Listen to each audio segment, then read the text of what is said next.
नमस्कार दोस्तों, स्वागत है आप सभी का एक बार फिर से देश की खबर में। जी हां दोस्तों, आपको बता दें लॉकडाउन से जुड़ी बेहद बड़ी और अहम खबरें निकल कर आ रही हैं, जिन्हें हम जानेंगे एक एक करके विस्तार से। लेकिन इससे पहले अगर आप भी चाहते हैं कि दुनिया में फैली इस महामारी और साथ ही साथ आपकी परेशानी जल्द से जल्द दूर हो, तो इस वीडियो को लाइक कर दीजिए। जी हाँ दोस्तों, आपको बता दें सरकार की तरफ से इस लॉकडाउन में बेहद कठोर नियम लागू कर दिए गए हैं। समझेंगे सबको एक एक करके विस्तार से, तो इस वीडियो को दोस्तों पूरा जरूर देखिएगा ताकि कोई खबर छूट न जाए। तो दोस्तों शुरू करने से पहले नजर डालते हैं आज की सुर्खियों पर। रात 9:15 बजे से 30,000 से अधिक पीएनआर जनरेट। क्या है पूरी खबर देखने के लिए बने रहिए। इसी के साथ ही कोरोना संक्रमण के बीच स्पेशल ट्रेन से यात्रा करने वाले इन बातों का रखें विशेष ध्यान। जी हां दोस्तों, अगर आप भी इन स्पेशल ट्रेन में यात्रा करना चाहते हो तो यह जानकारी और बनाए गए नियमों को आपको जानना बेहद जरूरी है। जानने के लिए वीडियो को पूरा जरूर देखें। दोस्तों इसी के साथ ही राशन कार्ड को आधार कार्ड से जोड़ने की समय सीमा सितंबर तक के लिए बढ़ी। क्या है पूरी जानकारी जानेंगे आगे विस्तार से। इसी के साथ ही राशन कार्ड है तो अनाज देने से कोई नहीं करेगा मना। केंद्र सरकार ने लिया ये बड़ा फैसला। राशन कार्ड को लेकर सरकार ने लिया है बड़ा फैसला। क्या है जानेंगे आगे विस्तार से। इसी के साथ ही मुख्यमंत्रियों के साथ बैठक के बाद बोले पीएम मोदी 17 मई के बाद भी जारी रखना होगा लॉकडाउन। जानेंगे पूरी खबर। इसी के साथ ही ममता ने कहा केंद्र सरकार कर रही है राजनीति। जी हाँ दोस्तों, आपको बता दें पश्चिम बंगाल की मुख्यमंत्री ममता बनर्जी ने दिया बड़ा बयान। अगर आपने अभी तक इस चैनल को सब्सक्राइब नहीं किया है तो सब्सक्राइब कर लीजिए और वीडियो को लाइक भी कर दीजिए।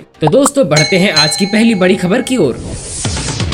अगली बड़ी खबर, रेलवे टिकट की बुकिंग शुरू होते ही मची होड़। रात 9:15 बजे से 30,000 से अधिक पीएनआर जनरेट। कोरोना वायरस संक्रमण और लॉकडाउन के बीच रेलवे ने कुछ शहरों के लिए 12 मई से देश के प्रमुख शहरों में ट्रेन का संचालन फिर से शुरू करने का फैसला किया है। इसके लिए सोमवार से बुकिंग भी शुरू हो गई है। भारतीय रेलवे के अधिकारियों के अनुसार सोमवार रात 9:15 बजे के लगभग 30,000 पीएनआर जनरेट किया गया था और 54,000 से अधिक यात्रियों को रिजर्वेशन टिकट जारी किया गया था। भारतीय रेल के मुताबिक 12 मई से देश के 15 प्रमुख शहरों के लिए नई दिल्ली जंक्शन से स्पेशल ट्रेन चलेगी। इसके लिए ऑनलाइन टिकट की बुकिंग आज शाम 4 बजे से शुरू होनी थी, लेकिन तकनीकी गड़बड़ी की वजह से बुकिंग शाम 6 बजे शुरू होगी। हालांकि इस बीच में वेबसाइट बीच बीच में बंद होती रही। कोरोना के संक्रमण को ध्यान में रखते हुए रेलवे के द्वारा यात्रियों के लिए नई गाइडलाइंस भी जारी की गई है। ट्रेन से लेकर स्टेशन तक भीड़ की स्थिति उत्पन्न नहीं हो, इसका पूरा ख्याल रखा जा रहा है। नई दिल्ली जंक्शन की बात करें तो सिर्फ पहाड़गंज की तरफ से ही एंट्री मिलेगी। स्पेशल ट्रेन में सिर्फ बर्थ एसी और फर्स्ट एसी कोच होंगे। सिर्फ ई टिकट के जरिए ही यात्रा होगी, जो की RTCT के वेबसाइट के जरिए आप ले सकते हैं। इसके लिए यात्री सिर्फ 7 दिन एडवांस में टिकट बुक करा सकते हैं। सफर के दौरान यात्रियों को अपने लिए खाना और पानी खुद ही लाना होगा। साथ ही यात्रियों को ट्रेन के समय से कम 9 मिनट पहले ही स्टेशन पहुंचना अनिवार्य होगा। नई दिल्ली स्टेशन से जिनकी ट्रेन है उन्हें ये भी ध्यान रखना होगा कि स्टेशन पर एंट्री केवल पहाड़गंज साइड से ही मिलेगी। यात्रा के दौरान रेलवे की तरफ से कंबल और तौलिए नहीं दिए जाएंगे। इसी के साथ ही सिर्फ कंफर्म टिकट वाले ही यात्रा कर पाएंगे, मतलब वेटिंग और RAC वालों को अनुमति नहीं होगी। यात्रियों को यात्रा और स्टेशन पर आने के समय कवर या फेस मास्क का उपयोग करना होगा। गंतव्य पर पहुंचने के बाद यात्रियों को स्थानीय सरकार द्वारा तय हेल्थ प्रोटोकॉल्स का पालन करना होगा। स्टेशन परिसर में उन्हीं को जाने दिया जाएगा जिसके पास टिकट होगी, क्योंकि प्लेटफॉर्म टिकट की बिक्री नहीं होगी।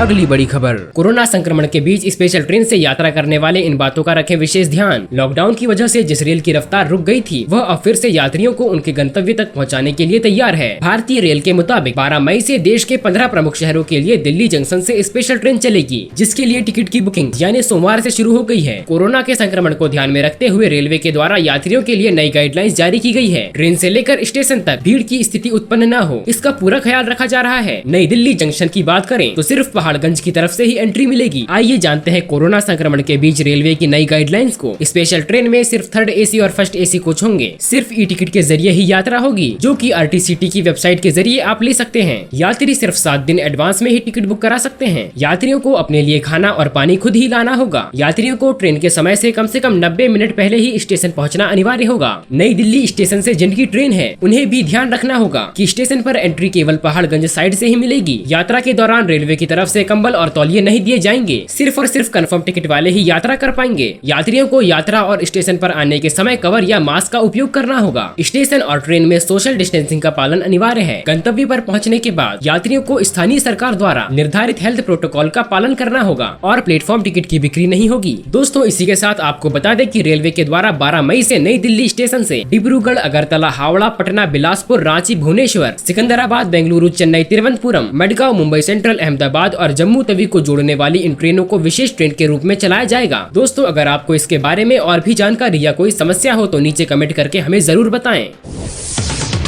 अगली बड़ी खबर, राशन कार्ड को आधार से जोड़ने की समय सीमा सितंबर तक के लिए बढ़ी। जी हां दोस्तों, सोमवार को सरकार ने जानकारी दी कि सभी राज्यों व यूनियन टेरिटरीज के लिए आधार नंबर को राशन कार्ड से लिंक करने की डेडलाइन को 30 सितंबर 2020 तक बढ़ा दी गई है। इस बीच किसी भी लाभार्थी को राशन कार्ड के जरिए अनाज खरीदने से मना नहीं किया जा सकता है। सभी यूनियन टेरिटरीज और राज्यों द्वारा आधार नंबर से राशन कार्ड को लिंक करने की डेडलाइन 30 सितंबर के लिए बढ़ा दी गई है। Consumer affairs, food and public distribution department ने सोमवार को इस बारे में जानकारी दी। डिपार्टमेंट ने कहा है कि तब तक लाभार्थियों को कोटा के माध्यम से अनाज लेने से नहीं रोका जा सकता है। अगर किसी लाभार्थी के पास आधार कार्ड नहीं है तो उन्हें राशन देने से कोई नहीं मना कर सकता है। मार्च के बाद ही लॉकडाउन लगाने के बाद ही केंद्र सरकार ने राशन कार्ड धारकों को राहत देने का ऐलान किया है। इसके साथ ही अब यह भी सुनिश्चित हो सकेगा कि अगर किसी लाभार्थी के पास आधार नंबर नहीं है या उनका आधार नंबर राशन कार्ड से लिंक नहीं है, फिर भी उन्हें इस स्कीम के तहत लाभ मिल सकेगा। बता दें कि अब कुल 23.5 करोड़ राशन कार्ड में से 90% राशन कार्ड को लाभार्थियों के आधार के नंबर से लिंक किया जा चुका है। लाभार्थी परिवार के कम से कम किसी एक सदस्य का आधार राशन कार्ड से लिंक किया जा चुका है। केंद्र सरकार के निर्देश के बाद सभी राज्य सरकार लगातार प्रयास कर रही है कि 2 डॉक्यूमेंट्स के लिंकिंग की प्रक्रिया जल्द से जल्द पूरी की जा सके।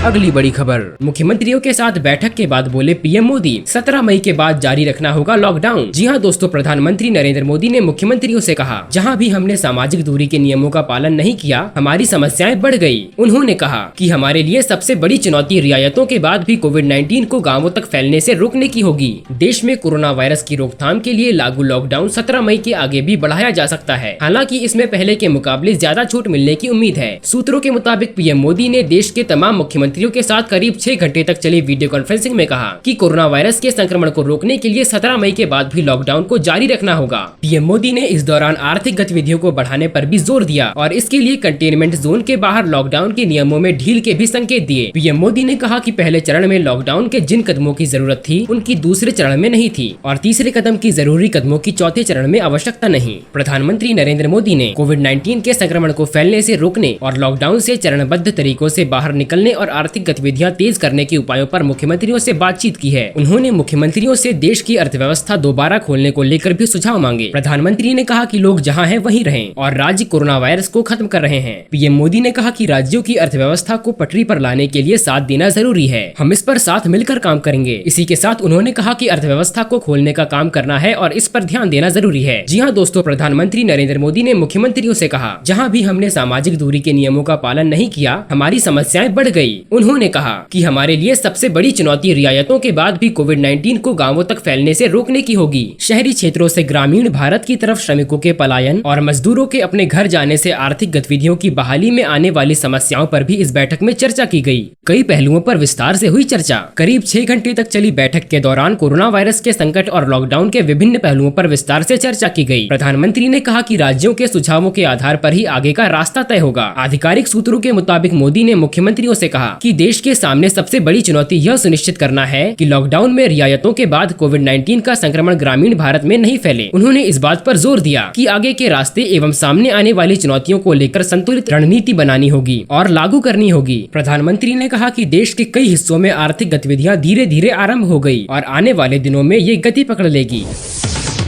अगली बड़ी खबर, ममता बनर्जी ने कहा केंद्र सरकार कर रही है राजनीति। जी हां दोस्तों, पश्चिम बंगाल की मुख्यमंत्री ममता बनर्जी ने कहा कि केंद्र को कोरोना वायरस के समय में राजनीति नहीं करनी चाहिए। प्रधानमंत्री नरेंद्र मोदी के साथ मुख्यमंत्रियों की वीडियो कॉन्फ्रेंसिंग के जरिए हुई बैठक में ममता बनर्जी ने केंद्र के रवैये पर नाराजगी जताई और कहा कि राज्य के साथ भेदभाव किया जा रहा है। उन्होंने कहा कि पश्चिम बंगाल में अंतर्राष्ट्रीय सीमा भी है तो अन्य बड़े राज्यों की अपनी अलग चुनौतियाँ हैं, इसलिए देश के संघीय ढांचे का सम्मान किया जाना चाहिए। तो दोस्तों, आज के लिए बस इतना ही। ऐसे ही दिन भर की बड़ी खबरों से जुड़ने के लिए हमारे इस चैनल को सब्सक्राइब कीजिए और वीडियो को लाइक कीजिए। आपका बहुमूल्य समय देने के लिए शुक्रिया।